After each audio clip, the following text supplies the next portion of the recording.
देखा, एक वक्त आता है जब आपस में जो है भाइयों के द्वारा जमीन का बंटवारा किया जाता है। यानी वो जमीन हो सकता है उनके पूर्वज का जमीन हो सकता है उनके पिता के द्वारा खरीदा गया जमीन हो सकता है उनके दादा के द्वारा खरीदा गया जमीन हो। अब उनके पास जमीन का खतियान भी है, जमीन की रजिस्ट्री भी है और जमीन का रसीद भी है। लेकिन फिर भी आपको देखने को मिलता होगा कि ये विवाद जो है किसी और से नहीं है। यानी विवाद का जो मुख्य कारण है वो आपसी विवाद है, और वो भी जमीन को लेकर, यानी हिस्से को लेकर, हक को लेकर। कोई जो है हक जो है एक तरह से आप कहें तो इस साइड लेने को तैयार नहीं है। कोई कह रहा है कि हम इस साइड लेंगे, कोई दूसरा भाई कह रहा है हम लेंगे। आखिर इसका क्या रास्ता है? किसी भाई के द्वारा जो है गलत तरीके से जमीन का रसीद कटा लिया गया है, किसी भाई के द्वारा गलत तरीके से जमीन का जमाबंदी कायम करा लिया गया है, किसी भाई के द्वारा गलत तरीके से जमीन कब्जा कर जो है ना कब्जा कर मकान बना लिया गया है। अब इस कंडीशन में क्या होने वाला, किसी भाई का ऐसा समस्या है कि उनको जो है रोड साइड में, यहाँ पर अगर देखा जाए तो रोड साइड में हक नहीं दिया जा रहा है। अब ऐसा कंडीशन जो है नहीं दिया जा रहा है, होता है तो क्या होगा, कैसे होगा, क्या प्रक्रिया है, क्या नियम है, इसको आप जरूर जान लें। ये अभी विवाद जो है ना अब नहीं होने वाला है। यानी आपको अगर सही तरीका मालूम है तो आपके साथ कोई भी धोखा जो है वो कर ही नहीं सकता है। यानी कोई भी आपके साथ जालसाजी नहीं कर सकता है।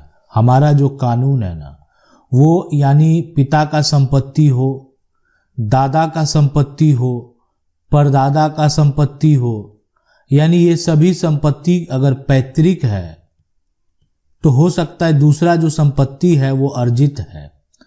पैतृक और अर्जित की अगर बात करें तो दोनों केस में जो है यानी संपत्ति जो है, यानी अगर जो उत्तराधिकार है उसका समान अधिकार है।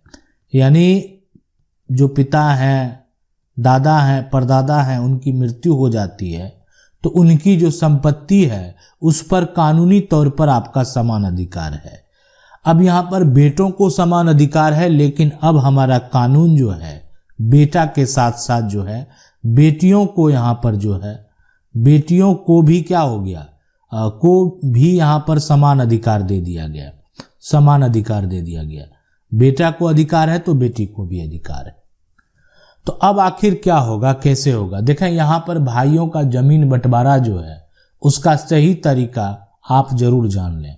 यानी अगर आप ऐसा करेंगे आपके साथ कभी दिक्कत नहीं होगा।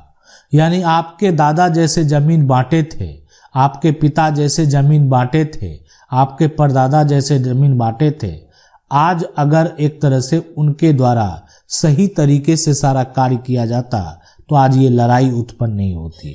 तो इसीलिए आप भी इस तरह से जमीन का बंटवारा करेंगे ताकि भविष्य में आपके बच्चों को किसी प्रकार का कोई भी विवाद नहीं झेलना पड़े। यानी तो करना क्या है, कैसे करना है?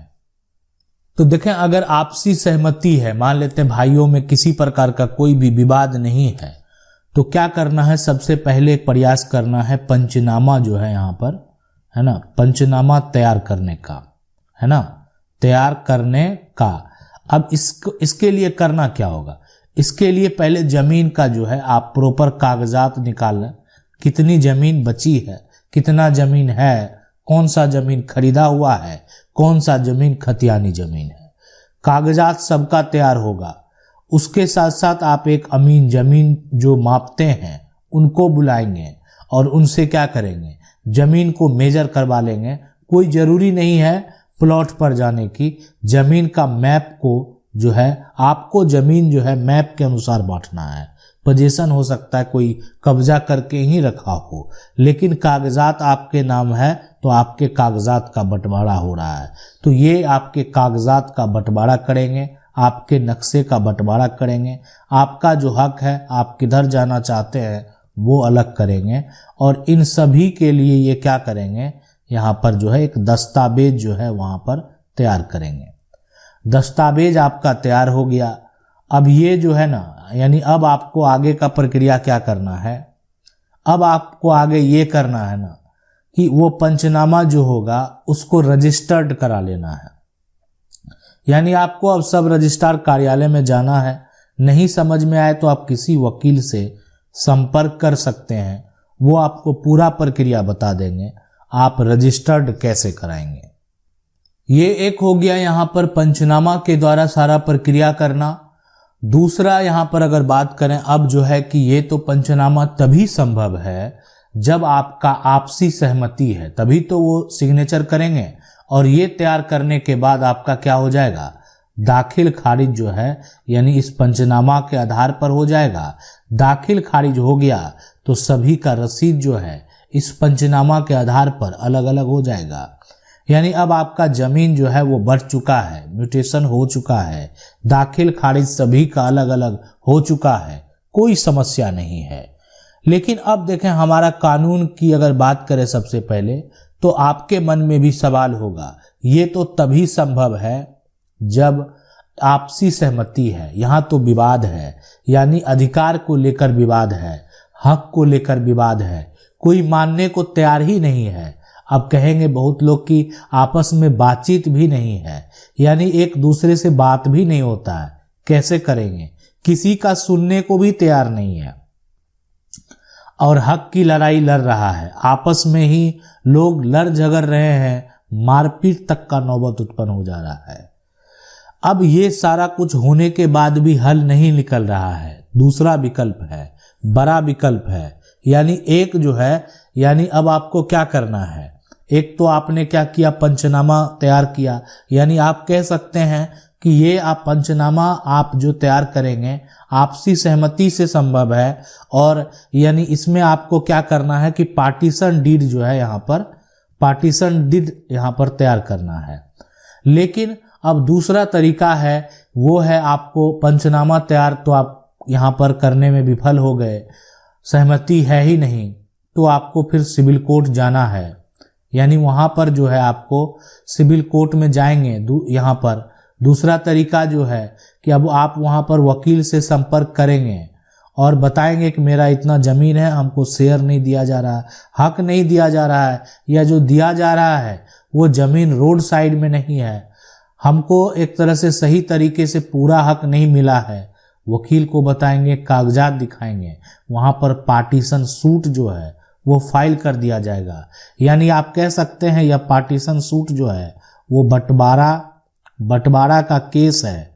यानी इसमें ये होता है ना कि सभी भाइयों को नोटिस भेजा जाएगा कोर्ट से, इनको भी नोटिस मिलेगा, इनको भी मिलेगा, इनको भी मिलेगा, तीनों को कोर्ट से क्या होगा, नोटिस जाएगा। ठीक है, यानी कहाँ से, नोटिस कोर्ट से। अब जाएगा तो ये एक्सेप्ट करेंगे, एक्सेप्ट करने के बाद जो है ये अब अपना पक्ष रखेंगे, यानी कोर्ट में रखना पड़ेगा, नहीं रखेंगे तो आपके पक्ष में फैसला दे दिया जाएगा। तो इसीलिए रखना तो बेहद जरूरी है। जब केस हो गया है तो केस में जाना बेहद जरूरी है, नहीं जाएंगे एक पक्षीय फैसला आपके पक्ष में हो जाएगा, आपको तो फायदा ही है, आप जिसके लिए केस किए वो फैसला हो गया। तो बंटवारा का केस किया गया तो अब यहाँ पर देखा जाएगा कि आखिर कितनी प्रॉपर्टी है और कितना हक होना चाहिए। कानून जो है वहाँ पर एक टुकड़े को 3 भाग में डिवाइड कर देगा। यानी आपका तीनों भाई का जो बंटवारा है, पिता के नाम से अगर ये संपत्ति है तो ये 3 भाग में क्या करेगा, डिवाइड कर देगा, प्रॉपर्टी को अलग अलग कर देगा। यानी आपका कोई छोटा टुकड़ा भी है तो ये नहीं कह सकते ये पूरा टुकड़ा हम लेंगे, यानी कोर्ट के द्वारा उस तीनों को, यानी छोटा टुकड़ा भी है तो भी उसको 3 पार्ट में डिवाइड कर देगा। यानी एक विकल्प है बंटवारा का केस जो है यहाँ पर आप करके अपनी संपत्ति को प्राप्त कर सकते हैं। इसके अलावे अगर बात करें क्या सही है क्या गलत है, तो यहाँ पर अगर बात करें सबसे पहले तो अगर यहाँ पर पिता जो है एक तरह से या कोई भाई है, ठीक है, पैतृक संपत्ति को बेचते हैं, पैतृक संपत्ति को अगर यहाँ पर एक तरह से बेचा जाता है तो यहाँ पर ये चीज़ गलत है। यानी ये भाई के द्वारा अगर बेचा जाएगा, भाई के द्वारा बेच दिया गया बिना बंटवारा का, तो उस पर भी दावा किया जा सकता है। नहीं अगर दावा करेंगे तो वो भाई के हिस्से में चला जाएगा। यानी भाई ने जो बेचा वो अपना हिस्सा बेचा, अगर भाई के द्वारा संपत्ति को, प्रॉपर्टी को बेचा गया है तो। अब है कि पिता के द्वारा जो है यहाँ पर अगर वसीयत तैयार किया जाए, वसीयत, तो ये अगर पैतृक संपत्ति है, पैतृक संपत्ति है तो मान्य नहीं है, मान्य ही नहीं है। लेकिन अगर जो है यहाँ पर अर्जित संपत्ति है, कोई भी अर्जित संपत्ति है, पिता ने खरीदा था, पिता के नाम रजिस्ट्री है, अब पिता एक बेटे या आप कह सकते हैं एक बेटी को वसीयत कर दे तो ये मान्य है, इस पर किसी का दावा नहीं चलने वाला है। तीसरा यहाँ पर जो सबसे बड़ा जो समझने वाली बात यह है कि कोई भी संपत्ति है, पैतृक संपत्ति हो या अर्जित संपत्ति हो, कोई भी हिस्सेदार ये नहीं कह सकता इस पर मेरा कब्जा है। कोई कब्जा का दावा जो है वो नहीं किया जा सकता पैतृक संपत्ति के ऊपर, इसलिए कि वो पैतृक संपत्ति जो है ना वो सभी का हक है। इसलिए आप कभी ये नहीं कह सकते कि इस पर मेरा कब्जा है इसलिए कानूनी अधिकार मेरा होगा, यानी कब्जा जो है बहुत लंबे समय से हम हैं, ये आप नहीं कह सकते। हाँ, लेकिन आपका घर अगर बहुत लंबे समय से बना हुआ है, आपका जो है और हिस्सेदार का भी घर बना हुआ है और ये जो घर बना हुआ है वो समान हिस्से में है, तो फिर आपको किसी प्रकार का समस्या नहीं होगा। आशा करते हैं वीडियो अच्छा लगा होगा। वीडियो को लाइक जरूर कर दे। चैनल को पहली बार देख रहे हैं, सब्सक्राइब करके जो बेल आइकन है उसको जरूर दबा लें। मिलते हैं अगली वीडियो में, तब तक के लिए जय हिंद।